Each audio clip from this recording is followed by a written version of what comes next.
organisé par le ministère de l'Intérieur, Sécurité et Affaires coutumières, en collaboration avec le partenaire Interpis, ADEPAI, SVH, Rio et la Benevolencia. C'est une activité du projet Fait des routes pour la paix dans le moyen et le haut plateau d'Uvira, Fizi, Mwenga. Activité qui s'inscrit dans les efforts de relance du processus de dialogue entre les communautés vivant dans cet espace, dans le but de construire ensemble un compromis, arriver à un acte d'engagement et dessiner ainsi le chemin pour le retour de la paix, la sécurité et la cohésion sociale dans cette région. Permettez-moi de ce fait d'exprimer ma gratitude au président de la République, chef de l'État, qui a accepté de patronner ces assises et qui a accepté d'envoyer son Excellence Dr Bruno Mitteu, chef de sa maison civile, comme modérateur de ces dialogues. Son choix se justifie, entre autres par le fait qu'il n'est pas membre de l'une des communautés de la région. Il a une bonne connaissance de cette partie du pays et une maîtrise des acteurs et des dynamiques de conflit dans cette partie. Il est également vu comme une personnalité conciliante avec des compétences de facilitation avérées. Et en plus, il est de la présidence de la République, institution qui assure le leadership politique et stratégique de ce processus de paix. Je saisis cette occasion pour remercier son Excellence, le vice-premier ministre et ministre de l'Intérieur, pour son leadership dans l'organisation de ces dialogues et la mobilisation des institutions publiques pour les activités de ces projets, particulièrement pour ces dialogues qui s'organisent aujourd'hui à Kinshasa. Je remercie le modérateur, Dr Bruno Mitteu, d'avoir guidé ce processus préparatoire des assises de Kinshasa avec sagesse, avec le souci de garantir l'inclusivité nécessaire pour que diverses voix puissent être écoutées. Le modérateur est appuyé dans ce travail par le professeur Séverin Mugangu, un chercheur très connu dans la région, pas seulement dans la province du Sud Kivu, mais pratiquement à l'est de la RDC au niveau national. Un chercheur qui a une bonne maîtrise des acteurs et des enjeux de conflit dans la région. Mesdames et messieurs, distingués invités, depuis son discours inaugural, le président de la République, on voit que son Excellence, le président de la République, est fermement attaché à la réconciliation, à la sécurité, au développement et à la paix en général en RDC et à l'est du pays en particulier. Ces assises constituent un pas de plus vers cet objectif d'œuvrer pour la restauration de la paix dans le moyen et le haut plateau. Je tiens aussi à remercier le gouvernement britannique, représenté ici par son Excellence, Madame l'ambassadeur, pour l'appui financier fourni au projet et qui a permis d'organiser les assises d'aujourd'hui. Je remercie tout aussi tous les délégués et participants ici présents.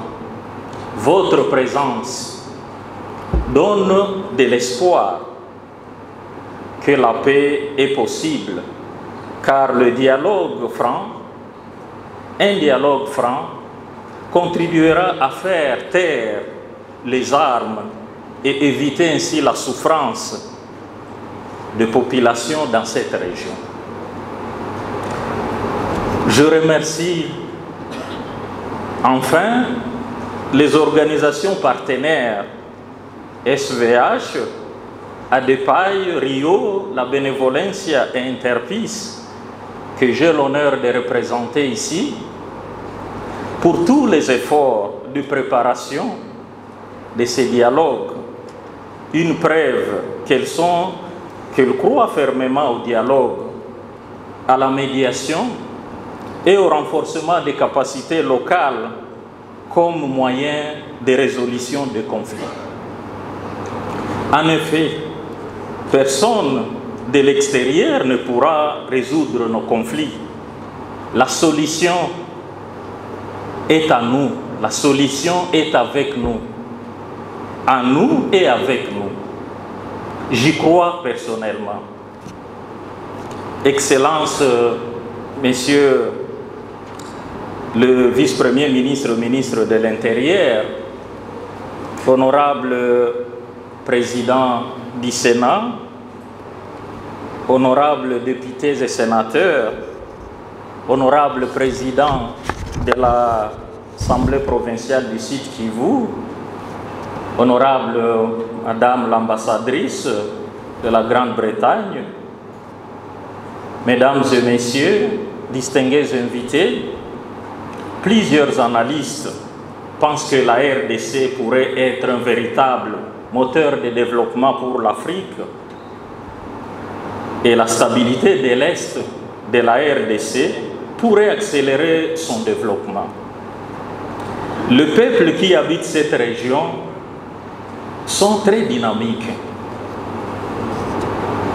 Je sais que des dizaines d'années de conflits ont fait grandir la méfiance, jusqu'à mettre le doute sur la pertinence même du dialogue comme moyen pour arriver à la paix. Pourtant, il n'y a pas d'autre solution. Quand on fait la guerre à son voisin, personne ne sort gagnant. Tout le monde est perdant, et vous l'avez remarqué avec les réalités de terrain. Ce nouveau rendez-vous de dialogue a la chance de se tenir sous le leadership du gouvernement. C'est une grande opportunité vers une paix durable dans la région. J'espère que nous arriverons au compromis qui sera coulé dans une feuille de route et qui servira de base de programmation pour le gouvernement et pour le partenaire pour faire taire les armes, renforcer la sécurité et la cohésion sociale, ainsi que le développement des moyens et le haut plateau d'Uvira, Fizi, Mwenga et Tomwe. Je vous remercie.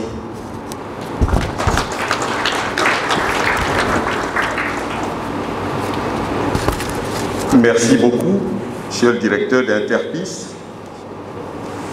Qu'il plaise à présent à son Excellence, Madame l'ambassadeur de la Grande-Bretagne, de prononcer son discours à l'occasion des présentes assises.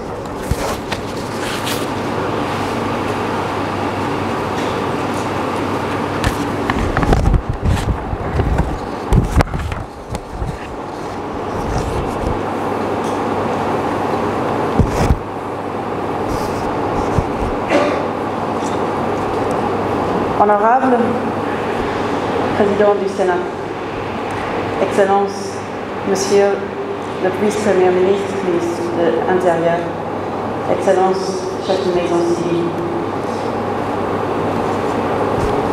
Excellence, Monsieur le ministre provincial de Sud-Kivu, en représentant le gouverneur de Sud-Kivu, Mesdames et Messieurs les représentants du gouvernement de la République démocratique du Congo, distingués invités à vos titres qualités respectifs. Aujourd'hui, dans les médias,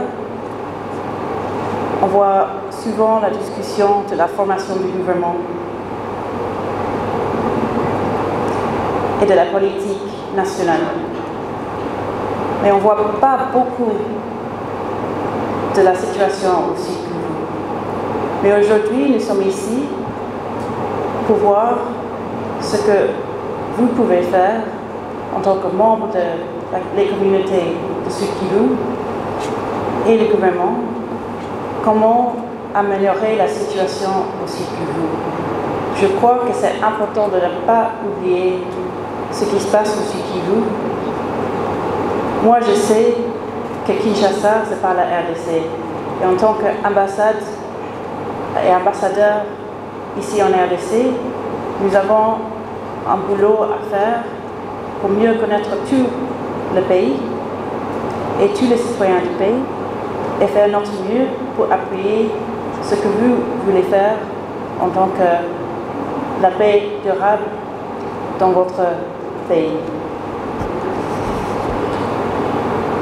Premièrement, j'aimerais remercier Son Excellence le Vice-Premier ministre, ministre de l'Intérieur, pour sa participation active dans ce processus. On me demande souvent, quand je parle de l'engagement de la Grande-Bretagne pour la paix et la stabilité en RDC, on me demande souvent, mais qu'est-ce que vous faites en tant que Grande-Bretagne, en tant que pays partenaire de la RDC? Alors, aujourd'hui, c'est un des exemples de ce que nous faisons.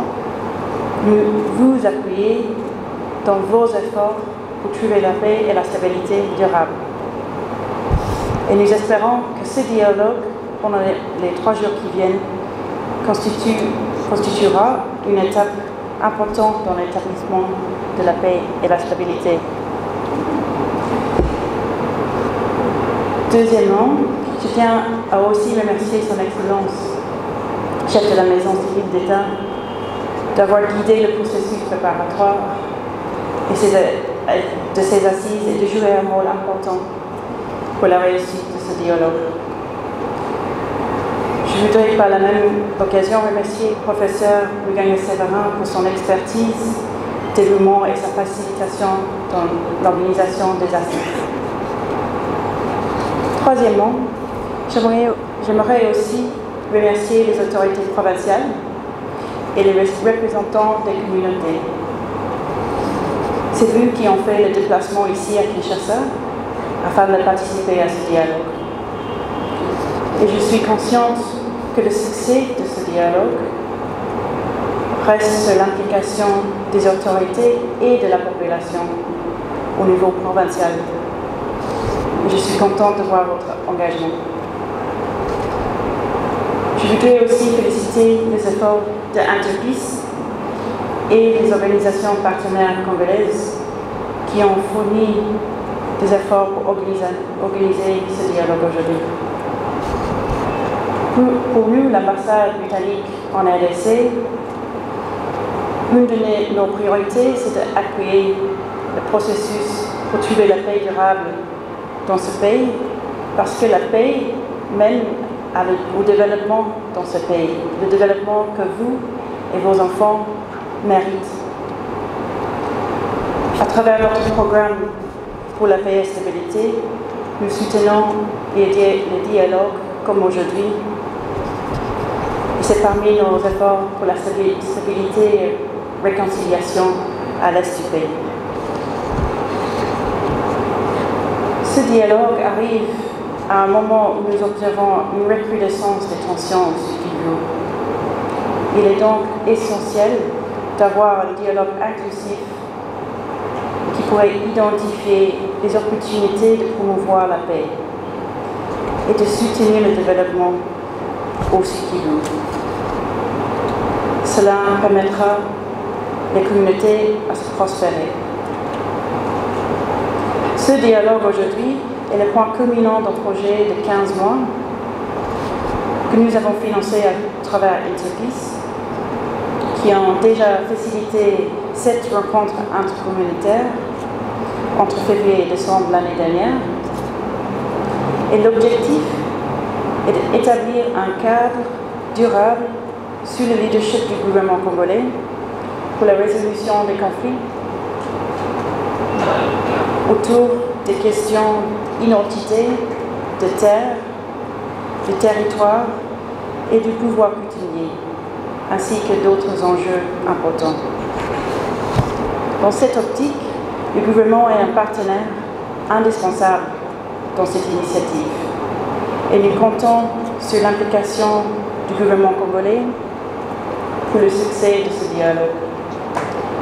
Dans le cadre de la durabilité, il reviendra aux autorités, appuyées par leurs partenaires internationaux et la société civile, de prendre le relais afin de poursuivre les efforts de prévention et la prévention des conflits et consolidation de la paix. La Grande-Bretagne continue d'être disposée à donner un appui technique aux acteurs nationaux dans le développement des solutions qui s'attaquent aux causes profondes des conflits dans l'Est du pays. Je vous souhaite du succès au cours de ces 3 prochains jours et j'espère que ça sera un dialogue fructueux et que vous allez pouvoir refléter sur un certain nombre de problématiques importantes pour arriver à un consensus sur les prochaines étapes. Pour nous, la paix durable mène au développement durable de ces pays. Donc je compte sur vous et le gouvernement congolais d'assurer un grand succès à travers ce dialogue. Je vous remercie.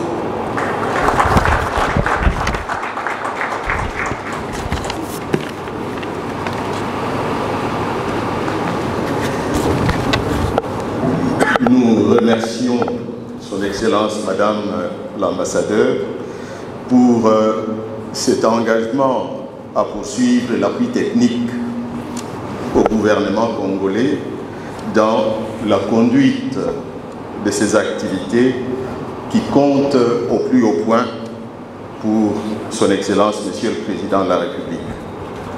Nous allons à présent écouter attentivement le mot de l'honorable président de l'Assemblée qui a un message spécial à adresser aux participants avant le démarrage proprement dit des travaux.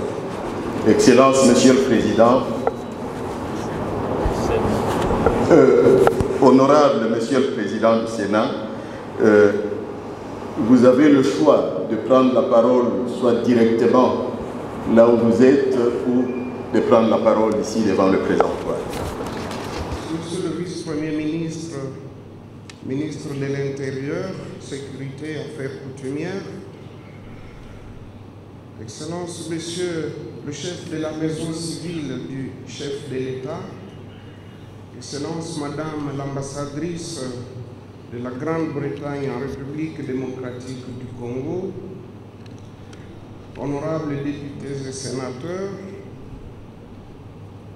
Monsieur le ministre de la Justice, Messieurs et Mesdames les ministres provinciaux, mes généraux de l'armée nationale et de la police nationale, Messieurs et Mesdames les membres de la société civile, chers frères et sœurs des communautés du Sud Kivu, ici présentes, distingués invités, Monsieur le modérateur, Monsieur Pacifique, qui représente l'ONG Interpeace, Professeur Mugangu, qui assure la modération, Mesdames et Messieurs, lorsque j'ai reçu l'invitation de prendre part à cette rencontre fraternelle, laquelle recherche la paix durable et la sécurité dans nos contrées, je n'ai pas hésité un seul instant de manifester mon désir de venir vous écouter, mais aussi de vous encourager. Nonobstant le fait que j'avais déjà programmé une plénière importante sur l'adoption du calendrier de la session, j'ai dû repousser cette plénière pour plus tard, de manière à ce que je puisse manifester la volonté d'abord de son Excellence, Monsieur le Président de la République, Félix Antoine Tshisekedi Tshilombo, qui tient à la paix et à la sécurité, sans lesquelles le pays ne pourrait décoller, le pays ne pourrait se développer. Son représentant ici, à savoir le chef de la maison civile du président de la République, aura sûrement à vous entretenir pour vous traduire dans les mots appropriés cette détermination donc du chef de l'État à pacifier l'ensemble du pays. Il est vrai qu'il s'est tenu plusieurs conférences, plusieurs séminaires, plusieurs rencontres pour évoquer la question de la paix et particulièrement la paix dans les hauts plateaux et moyens, dans les territoires d'Uvira, Fizi et Mwenga en particulier à Itombwe. Mais malgré tout, la paix n'est jamais revenue. Il y a eu des morts, il y a eu des destructions massives du tissu économique, des pillages, des incendies. L'insécurité persiste. Les groupes armés continuent à faire des ravages. Et ces groupes armés, malheureusement, ont des affinités avec les communautés. Ceci démontre à suffisance que nous n'avons jamais été sincères dans ce que nous faisons. Je pense que si chacun et chacune prenait l'engagement de dire la paix, c'est aussi mon affaire, mon voisin n'est pas mon ennemi, si le voisin vit dans la paix, je vivrai en paix. Si le voisin prospère, je pourrai aussi prospérer. Si le voisin m'aborde, je dois l'écouter attentivement, sans arrière-pensée. Je pense qu'on peut bâtir une paix durable. Je voudrais ici dire, sans crainte d'être contredit, que c'est le manque de sincérité qui fait qu'on n'a pas la paix durable dans cet espace. Chacun ou chacune des communautés a ses calculs et voudrait tirer le drap de son côté, protéger les siens, malheureusement au détriment ou en cherchant à détruire les autres. Tout le monde est coupable, il faut l'avouer. Et nous souhaitons que cette fois-ci, cette rencontre soit la rencontre de la vérité. Nous souhaitons qu'à l'issue de cette rencontre, les recommandations soient intériorisées et mises en pratique par tous les participants. Nous, au niveau du Sénat, le Sénat qui est l'émanation des provinces, nous tenons à ce que les entités décentralisées, les provinces, soient pacifiées parce que, comme je l'ai dit, sans la paix, on ne peut pas atteindre le développement intégral. C'est le souci également du gouvernement de la République et au-dessus du gouvernement du président de la République, son Excellence Félix Antoine Tshisekedi Tshilombo. C'est le souci également de la communauté internationale, comme vient de l'exprimer ici son Excellence Madame l'ambassadeur de Grande-Bretagne en République démocratique du Congo. Il est inutile de développer plusieurs théories, de tenir des discours qui, à la fin, ne seront pas intériorisés par les uns et les autres. En réalité, si chacun prend la résolution, comme je l'ai dit, de dire le coupable ce n'est pas le voisin, le coupable c'est peut-être moi je ferai un effort de plus, quitte à ce que les autres suivent, et vous verrez que la paix va revenir. Parce que si vous faites l'hypocrisie, vous n'arriverez pas à la solution. Il faut vous dire la vérité, mais à la fin, il faudrait que chacun et chacune s'engage à mettre en pratique les résolutions qui seront issues de ce dialogue intercommunautaire. J'ai dit et je vous remercie.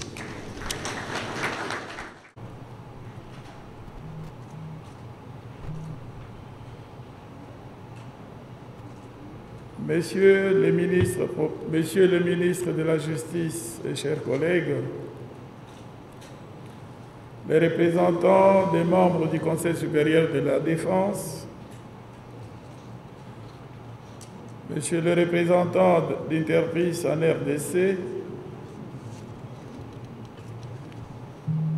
Monsieur le ministre représentant le gouverneur du Sud Kivu, honorable président de l'Assemblée provinciale du Sud Kivu, honorables députés provinciaux du Sud Kivu, Messieurs les administrateurs des territoires d'Uvira, de Fizi et de Mwenga, Leurs Majestés, les Bamis et chefs de chefferie ainsi que les chefs de secteur,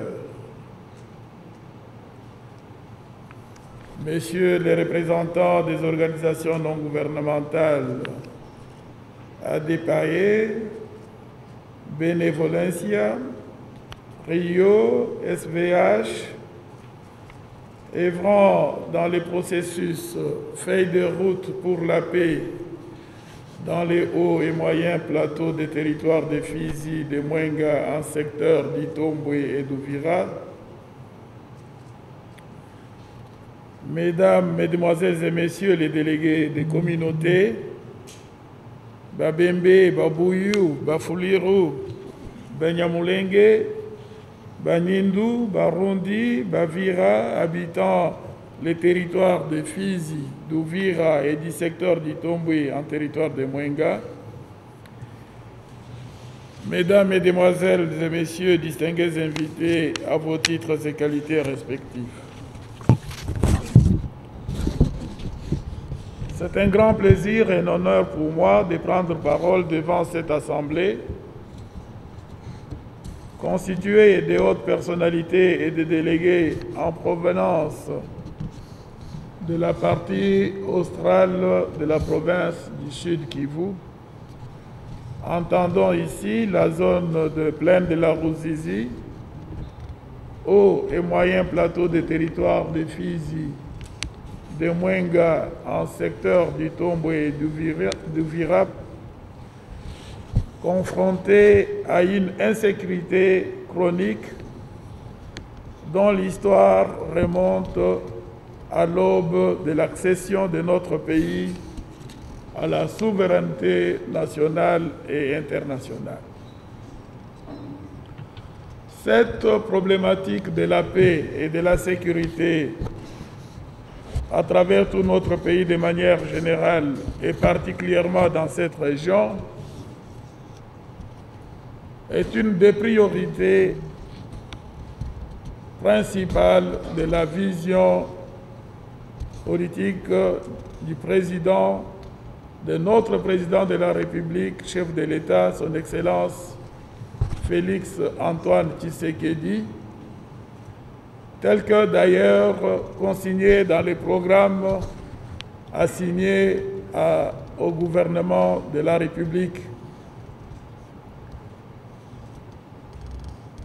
La visite annoncée à ces travaux de notre Premier ministre constituera une des preuves éloquentes de cette préoccupation.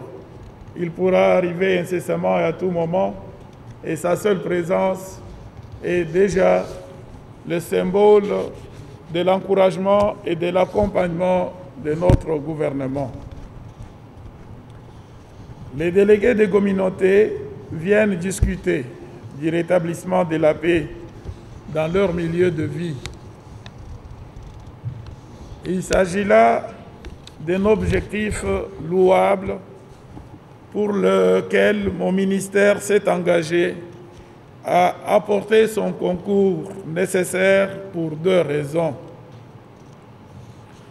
En premier lieu, parce que les questions du maintien de l'ordre public, de la sécurité publique, de la protection des personnes et de leurs biens, de suivi et surveillance des mouvements de population à l'intérieur du pays,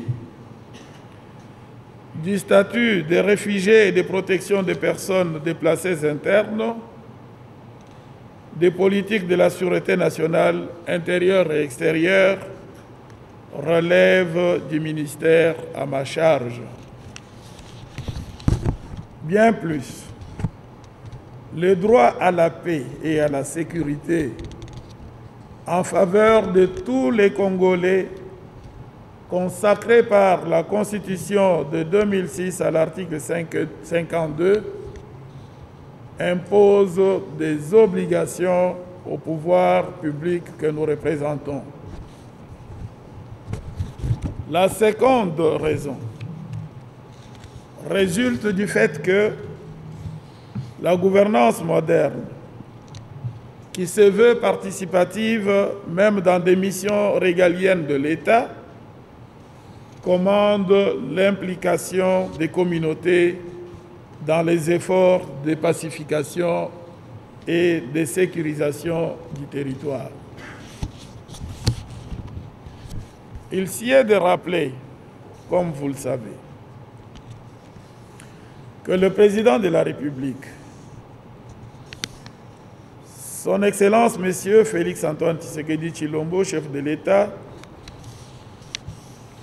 à qui je rends en passant les hommages les plus déférents, a une vision claire du rétablissement de la paix sur toute l'étendue de la République de manière générale, comme je l'ai dit, et à l'est du pays en particulier, où se déroulent les violences intercommunautaires qui font l'objet des présentes assises.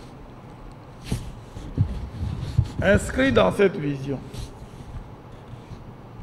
mon ministère et tous les autres corps membres du Conseil supérieur de la Défense ne ménagent aucun effort pour restaurer la paix dans tous les pays.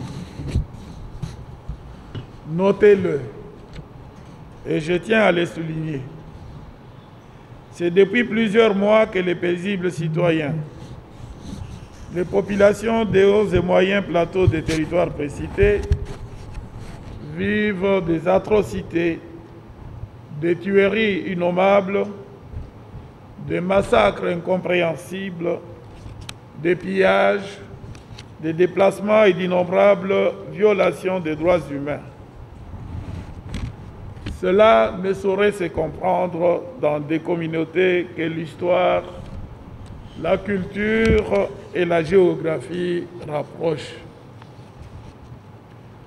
En dépit des élançables efforts de recherche de la paix de Son Excellence Monsieur le Président de la République et de tout le gouvernement, les communautés habitant dans la zone demeurent opposées les unes contre les autres autour des différents enjeux, ce qui rend difficile la coexistence pacifique.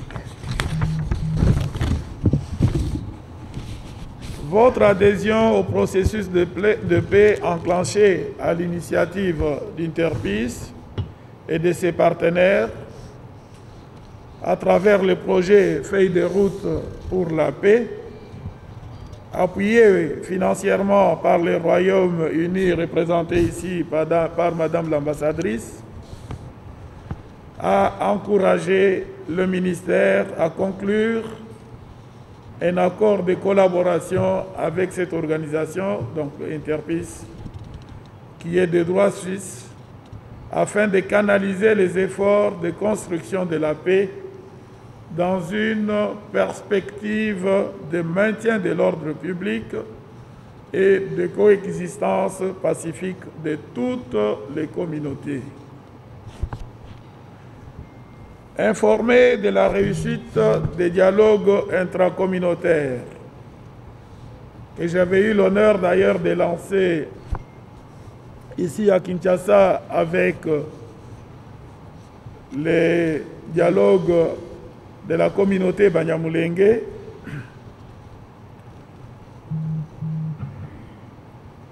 et de la demande des communautés donc, qui ont été organisées entre le mois de février et décembre 2020, et de la demande des communautés de dialoguer et d'identifier des conditions pour le retour de paix, le ministère de l'Intérieur a jugé bon de saisir la présidence de la République et d'autres institutions de la République afin d'attirer leur attention sur les préoccupations légitimes des communautés dont la prise en compte constituera certes une valeur ajoutée à un train de mesures que les institutions envisagent en vue du rétablissement de la paix dans le pays.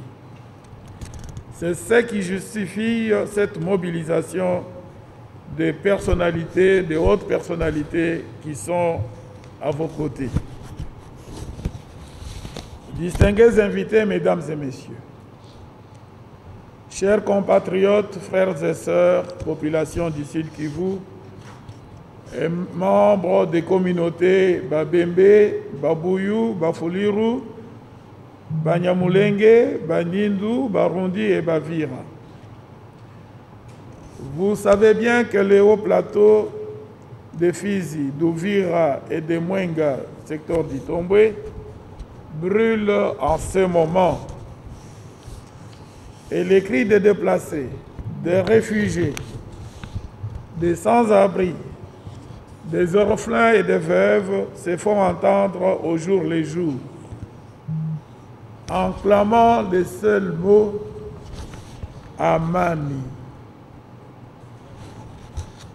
C'est ici l'occasion de rappeler aux délégués ici présents que l'heure n'est plus aux affrontements ni aux querelles. Les communautés dont les membres font partie des groupes armés s'affrontent sur le terrain aux fins d'imposer leur domination sur les autres. Or, la voie de la violence a accentué la crise au lieu de la résoudre. Et personne n'ignore que faire la guerre coûte plus cher en vies humaines, en destruction, en perte de temps, en traumatisme psychologique et en argent que de se mettre ensemble et de dialoguer. Alors, convaincus de l'évidence que les solutions durables ne peuvent provenir que du dialogue, vous avez accepté d'emprunter le chemin de la paix en vous déplaçant jusqu'ici à Kinshasa, le siège des institutions nationales. Je ne peux que vous féliciter et vous encourager.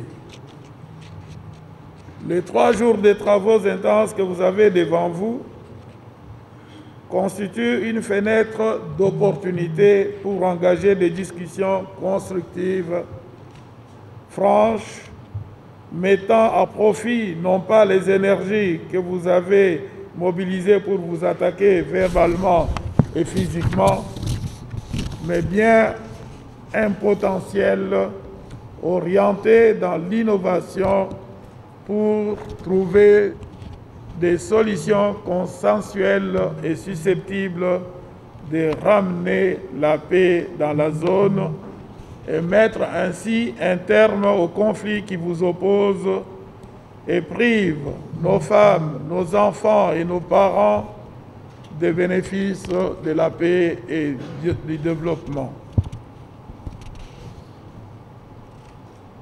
En tout cas, vous n'avez plus droit à l'erreur. Ceux qui vous ont vu quitter le village et qui vous observent ainsi, et toutes les générations qui viennent ne vous pardonneront jamais un échec de plus. Je vous invite tous à entreprendre un travail de désarmement d'esprit, jadis marqué par l'agressivité, et faire preuve d'empathie et de créativité afin de concevoir les voies qui vous paraissent justes et légitimes pour conduire vers le retour effectif de la paix. Comme les nations du monde réunies à travers l'UNESCO l'ont relevé en ces termes, les guerres prenant naissance dans l'esprit des hommes, c'est dans l'esprit des hommes que doivent être élevées les défenses de la paix. Ce qui se passe dans la zone de conflit, plaine de la Ruzizi, hauts et moyens plateaux des territoires de Fizi, démontre suffisamment que les communautés qui vivent déjà en interdépendance presque naturelle et que la géographie et l'histoire condamnent à un sort commun, ont un important rôle à jouer aux fins de compléter les efforts du gouvernement dans la recherche de la paix et de la stabilité.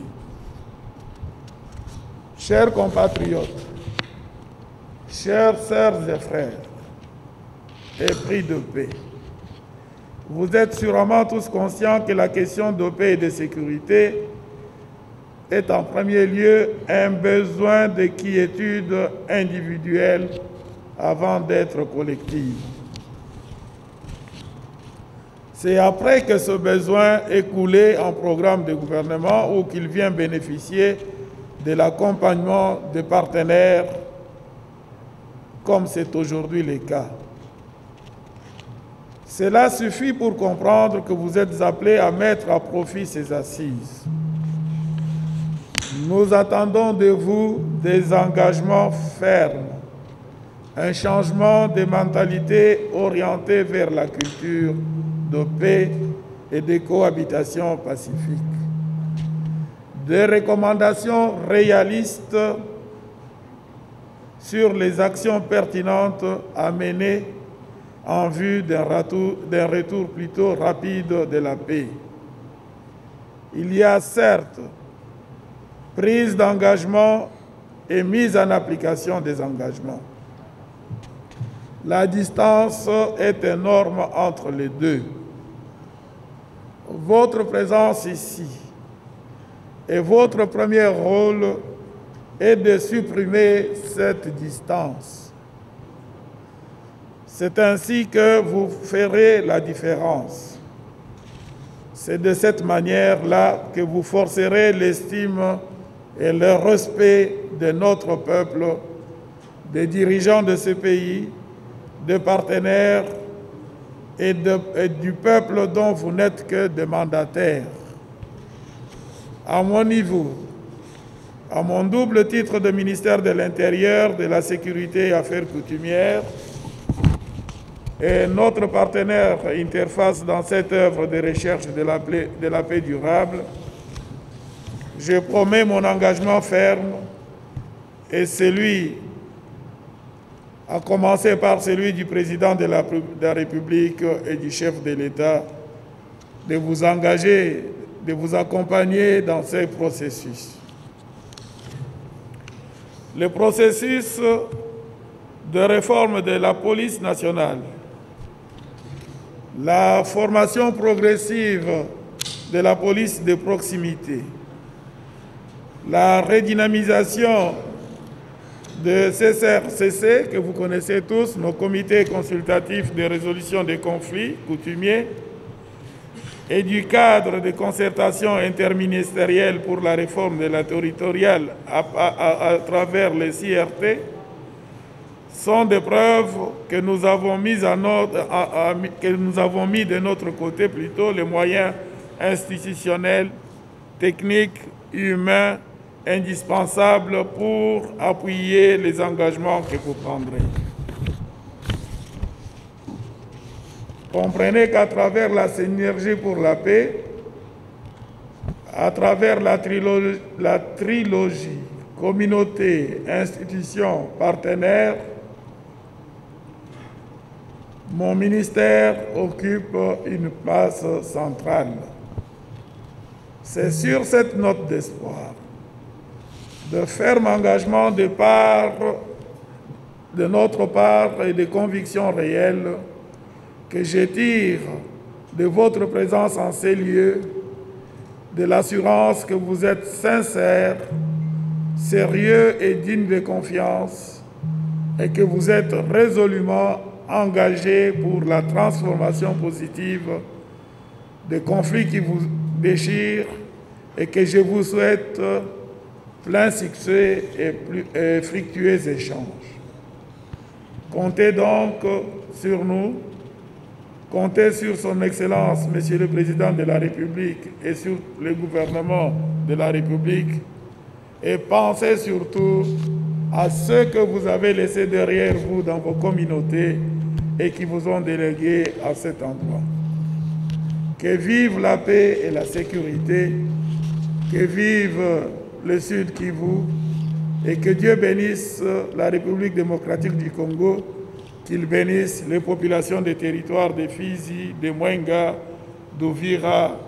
Je vous remercie et je déclare ouvert vos travaux de dialogue intercommunautaire.